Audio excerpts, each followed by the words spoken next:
প্রিয় দর্শক বন্ধুরা, উঠে আসছে অত্যন্ত গুরুত্বপূর্ণ খবর আপডেট।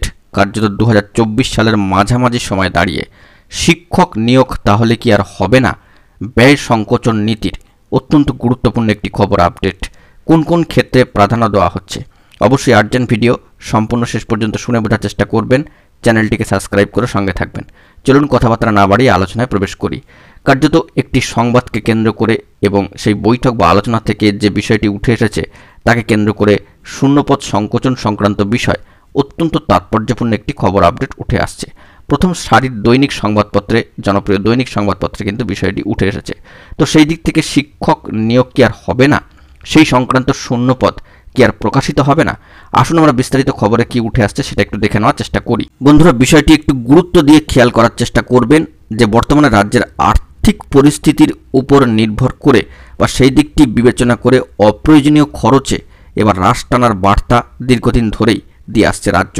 তো সেই হিসাবে প্রশাসনিক সূত্রের যে দাবি, এবার শূন্যপদ পূরণ এবং নতুন ভবন তৈরির ব্যাপারেও হ্রাস টানার সিদ্ধান্ত নিল রাজ্য সরকার। নিয়োগ সংক্রান্ত বিষয়ে রাজ্য সরকারের একটি এমপাওয়ার্ড কমিটি কিন্তু রয়েছে। বিভিন্ন দপ্তর শূন্যপদ পূরণের যে প্রস্তাব অর্থ দপ্তরে বা ফিনান্স ডিপার্টমেন্টে পাঠায়, সেটা ওই কমিটির সামনে পেশ করা হয়। সম্মানীয় মুখ্য সচিব, সম্মানীয় অর্থ সচিব এবং সম্মানীয় সংশ্লিষ্ট দপ্তরের সচিবের উপস্থিতিতে ওই কমিটি বৈঠক করে শূন্যপদ পূরণের দাবি বিবেচনা করে। তেমনই একটি বৈঠকে সর্বোচ্চ মহল থেকে জানিয়ে দেওয়া হয়েছে। ভালো করে একটু লক্ষ্য করুন যে কোন কোন ক্ষেত্রগুলো এখানে উল্লেখিত হয়েছে।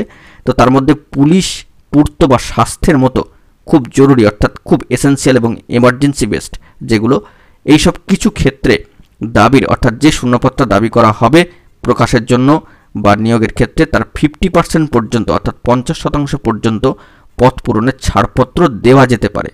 একই সঙ্গে আবার কিছু দাবি পুরোপুরি বাতিল করে দেওয়া হয়েছে। তো বুঝতেই পাচ্ছেন যে এখানে কোন কোন ক্ষেত্রগুলোকে বা সেক্টরগুলোকে গুরুত্ব দেওয়া হলো বা বৈঠকে উঠে আসলো, যেমন পুলিশ, পূর্ত বা স্বাস্থ্যের মতো বিশেষ এমার্জেন্সি যে সমস্ত প্রসিডিওর। তো সেই দিকে কিন্তু যা শূন্যপদ থাকবে তার 50% মতো পূরণের একটা ছাড়পত্র, সেই সমস্ত বিষয়ে কিন্তু ছাড়পত্র আসতে পারে বা দেওয়া যেতে পারে। কিন্তু শিক্ষক নিয়োগ সংক্রান্ত শূন্যপদের ক্ষেত্রে বা সেই বিষয়ে বৈঠকে কোনো কথাই কিন্তু এই খবর সূত্রে বা সংবাদপত্র সূত্রে কিন্তু উঠে আসলো না।